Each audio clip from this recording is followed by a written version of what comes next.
Okay, so the forces that are acting on the object are, first of all, number one, gravity.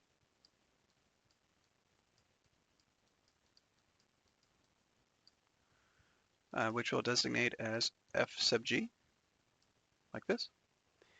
And the force due to gravity will always act upon the object. So this force is going to be quantified as F sub g, which is going to equal mg. Okay. Number two, we have the spring.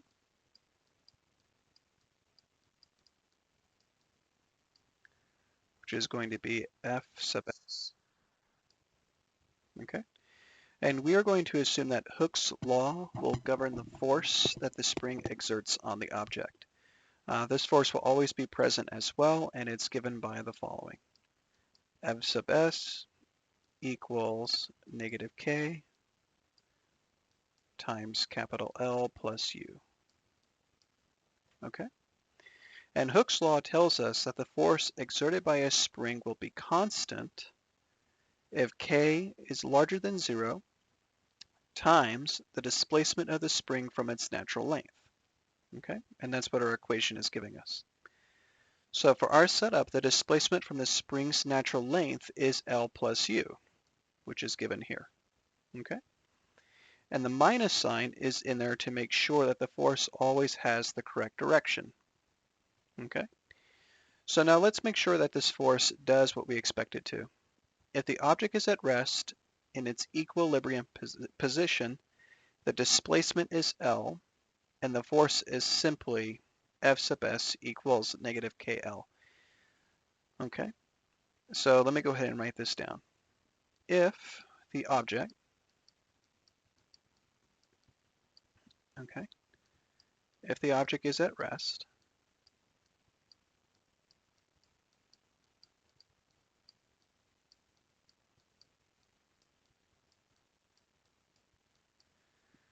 okay, if the object is at rest in its equilibrium position, the displacement is L, and the force is given simply by this. So this implies that F sub s equals negative K times L, right? Because U has to be 0. No problem.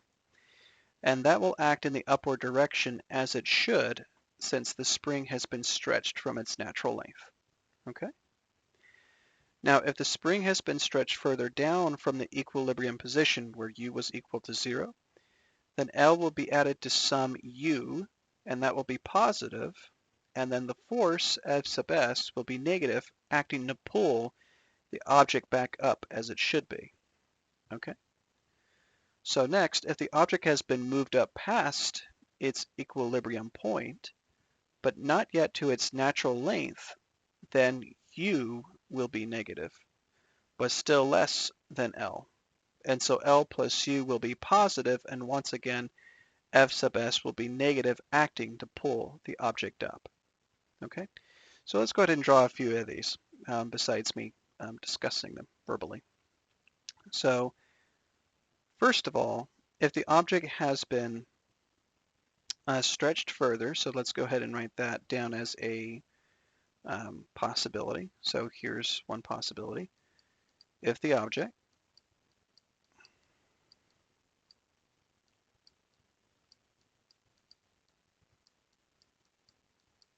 if the object has been stretched further down from equilibrium,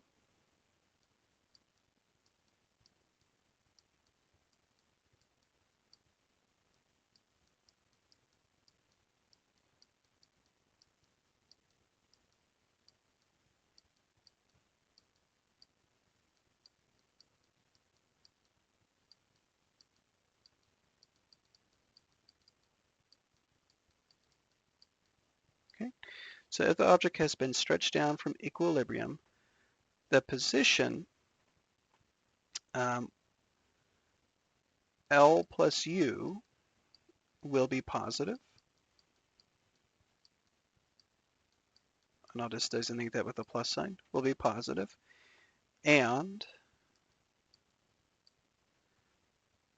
F sub s, will be negative. Okay? So if one is pulling down, there has to be an equal and opposite force pulling up, right? So that one is taken care of.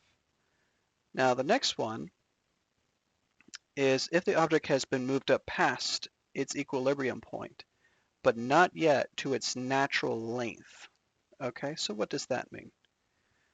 So if the object has been moved up past its equilibrium point, so remember that was where u was equal to 0.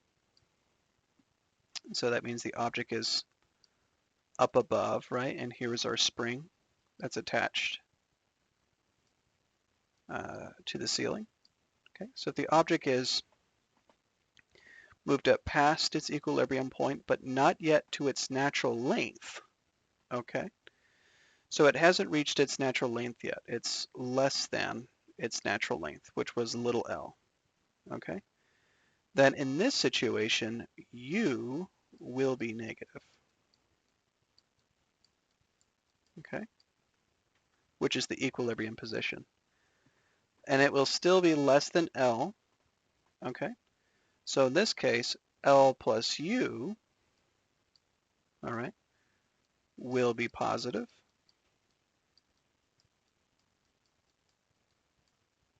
Okay, and once again,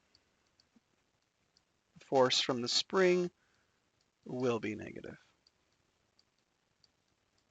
in this situation. Okay? And finally, if the object has been moved upwards so that the spring is now compressed, okay, so here the spring is very, very, very compressed,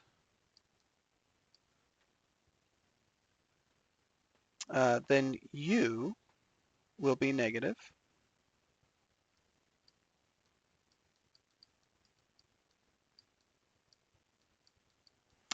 Oh, I need to make a correction here. So in this situation, it's not quite apparent what is happening here. No, this is correct. This is correct. Ignore what I said. This is fine. So if the spring is compressed, then we have another situation. U will be negative and greater than L. Okay? And U will be greater than L. Okay? And therefore, L plus U, okay, will be negative.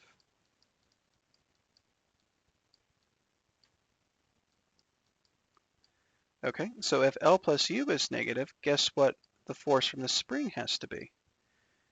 This will be positive in order to push the object down. Okay, perfect. So both of these are correct. So I'd recommend that you understand the differences between these two and study those. And be sure to ask me questions if this is not completely clear. All right. So now the third force